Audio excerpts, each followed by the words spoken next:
This is Pastor Greg from I Am Church. So thankful that you came this morning to visit us. I know it's kind of tough having you see me from Facebook, but this morning I bless you.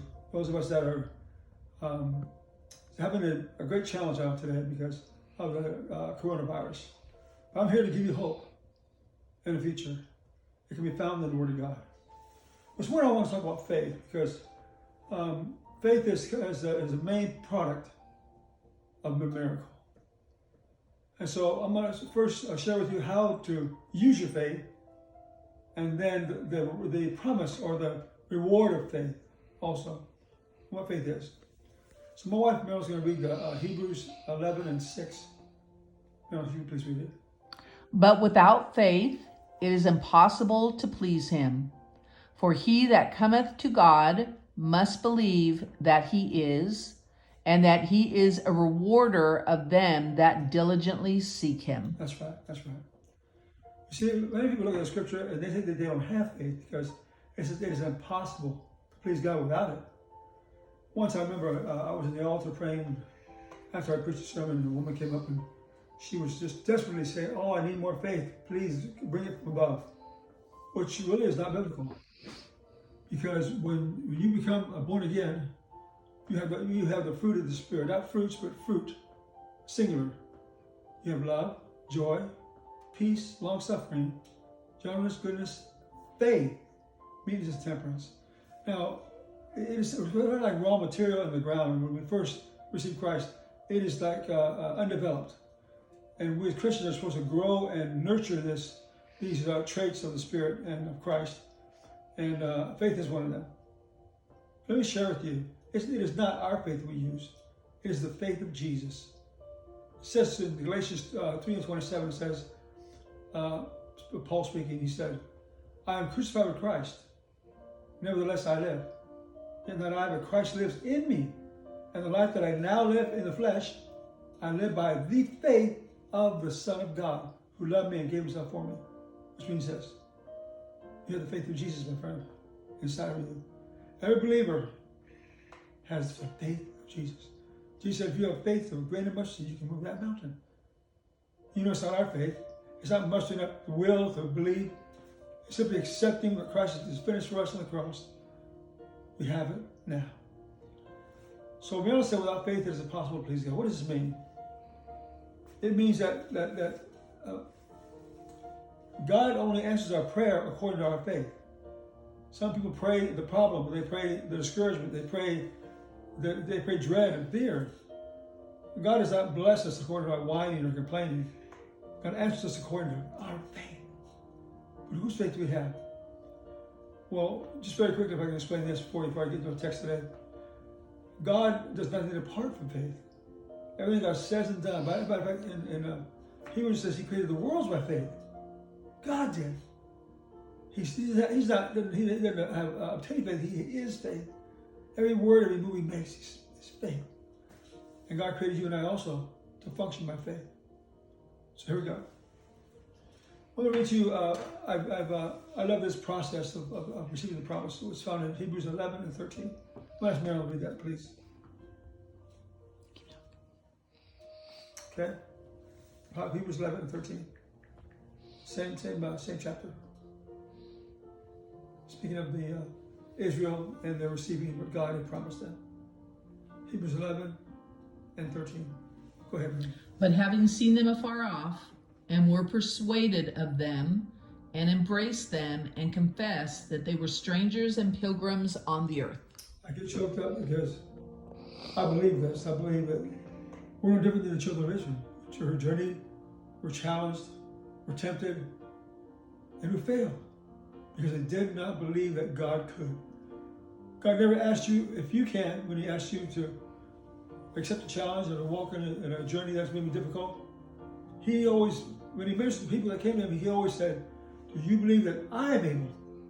See, God knows that you can't, that you won't, you never know. He said, "But I am able." You believe that I am able. God must believe that he can do it. Not you.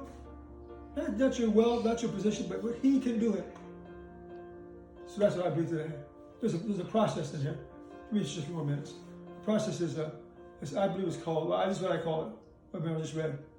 process of the promise. The Bible says they saw the promise, speaking of Israel in the wilderness, afar off. That means it was not present, it was the future. What do you see afar off? With this coronavirus, you talking about the problem, the sickness, the number of people that are infected with this virus. You know what? This week, until I come in the living room, I saw TV on the channel 760, Fox channel, and they're always talking about the coronavirus. Turn it off. Look at Jesus. Not the problem, the answer. We focus upon God and your agenda. So he said, they saw the promise afar off.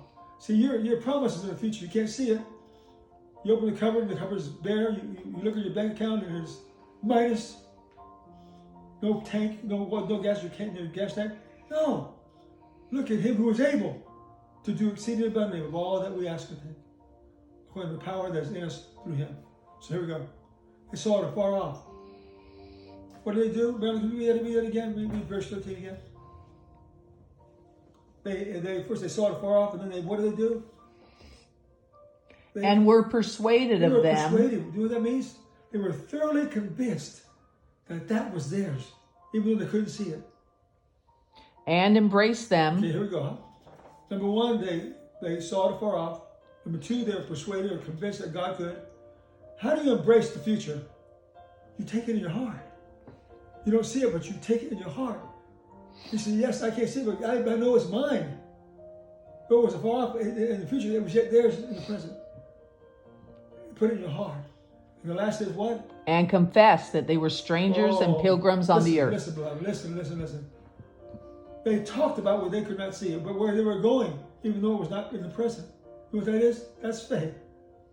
I remember when I was working construction, and I was only 55 years old, and God told me that I was going to retire. I couldn't afford it. I was working 40 to 50 hour day job. I was pastoring, and it was my calendar was busy. Marilyn was working and taking care of kids and trying to pastor. It was a hard time. There was no way that I could financially stop working, and that's glad. But I believed. So that January, I started talking to my boss. I said, "Boss, at the end of the year, I'm going to retire." I never saw a difference in my paycheck, but I never looked at that. I looked at the one who promised. I believed that he was. I believed that I couldn't see it, but I embraced it in my heart, and I talked about it for 5 months. I'm going to retire. I'm going to minister full time. You know what happened at the end of the year? They closed my position. What I do? I walked in the promise. And to this day, it's been 10 years. I'm still walking in the blessing. I believe that he is able to do that because I committed to him like it's that day. Well, God bless you today. We'll talk about you soon. We'll have a little prayer before we leave. Father, thank you that you're faithful that promised. You're God and we are not. You are the Lord of glory and we are created. You're the one that loved us and died for us to deliver us in this present evil world, to present us faultless and blameless before you and your sight. Bless the viewers today, Lord. Cause them to know that they have a promise too. They cannot see, but they can begin to talk about it because they have received it in their hearts. So friends, don't talk about the coronavirus. Talk about the blessing of health, of prosperity, I believe in, and the goodness of God. God bless you. We'll talk to you soon next week. Take care. Bye-bye.